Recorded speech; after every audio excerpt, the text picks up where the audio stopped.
نحمده ونصلي ونسلم على رسوله الكريم اما بعد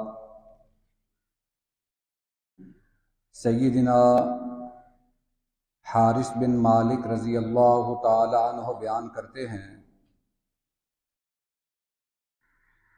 کہ میں نے رسول اللہ صلی اللہ علیہ وسلم سے یہ فرمان سنا، یہ حجۃ الوداع کی بات ہے۔ بیان کرتے ہیں کہ آپ دونوں جمروں کے درمیان میں تشریف فرما تھے۔ جو 3 جمرات ہیں ان میں سے 2 کے درمیان نبی کریم صلی اللہ علیہ وسلم تھے، اور اس وقت آپ یہ فرما رہے تھے، من اقتطع مال اخیہ بیمین فاجرۃ فلیتبوأ مقعدہ من النار۔ جو شخص اپنے بھائی کا جھوٹی قسم کھا کر مال لے لیتا ہے، وہ اپنا ٹھکانہ جہنم میں بنا لے، اپنا ٹھکانہ جہنم میں سمجھ لے۔ اور پھر آپ نے فرمایا کہ جو یہاں حاضر ہیں وہ ان تک بھی یہ بات پہنچا دیں جو یہاں حاضر نہیں ہیں، جو یہاں موجود نہیں ہیں، یہاں حاضرین ان تک بھی یہ بات پہنچا دیں۔ آپ نے یہ بات 2-3 مرتبہ ارشاد فرمائی۔ یہ مستدرک حاکم کی حدیث مبارکہ ہے، اس کی سند صحیح ہے۔ اس میں ایک بہت بڑی بات نبی کریم صلی اللہ علیہ وسلم نے اپنی امت کو بتائی ہے کہ اگر کوئی انسان دنیا کے مال کے لیے جھوٹی قسم کھا لیتا ہے تو اس کی سزا یہ ہے کہ اس کا ٹھکانہ جہنم ہے۔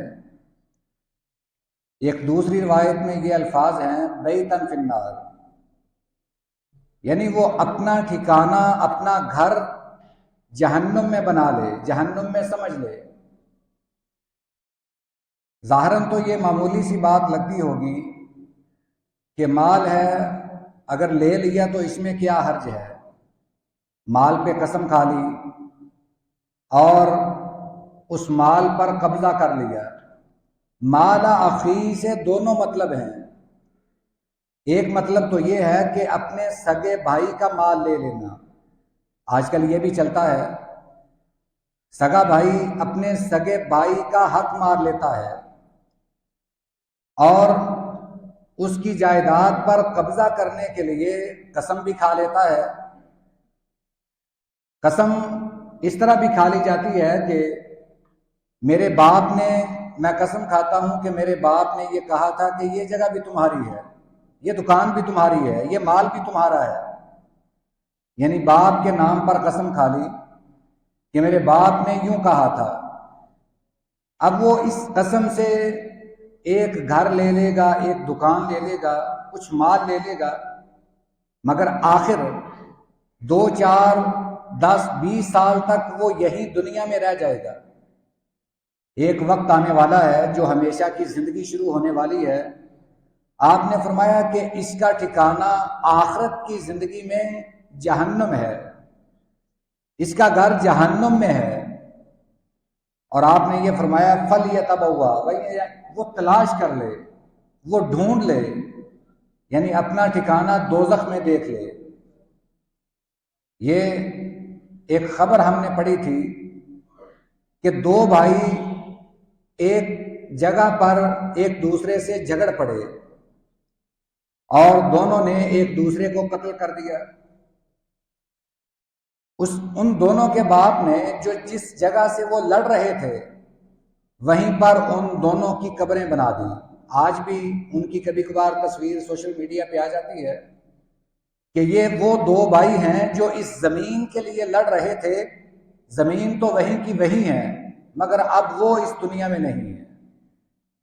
ایسے ایسے واقعات بھی پیش آتے ہیں کہ اس زمین کے لیے، دنیا کی جائیداد کے لیے بھائی بھائی کا دشمن بن جاتا ہے۔ بھائی بھائی کی جان کے درپے ہو جاتا ہے۔ یہ شیطان کی ایک بہت بڑی چال ہے، انسان کو وہ دنیا مزین کر کے پیش کرنے کی کوشش کرتا ہے۔ تمہارے پاس مال ہوگا تو تمہاری دنیا میں قدر یوں ہوگی، تمہارے پاس مال ہوگا یہ ہوگا۔ انسان اس کے بہکاوے میں آ کر ہر جائز اور ناجائز حربہ اختیار کرنے پر تیار ہو جاتا ہے، حتیٰ کہ اپنے سگے بھائی کو قتل کرنے سے بھی دریغ نہیں کرتا۔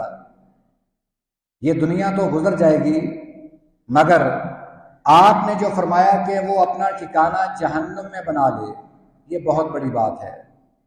ایک انسان جو سمجھدار ہے وہ اپنی آخرت کی زندگی سنوارنے کے لیے کوشش کرتا رہتا ہے کہ کسی نہ کسی طرح میری آخرت کی زندگی سنور جائے۔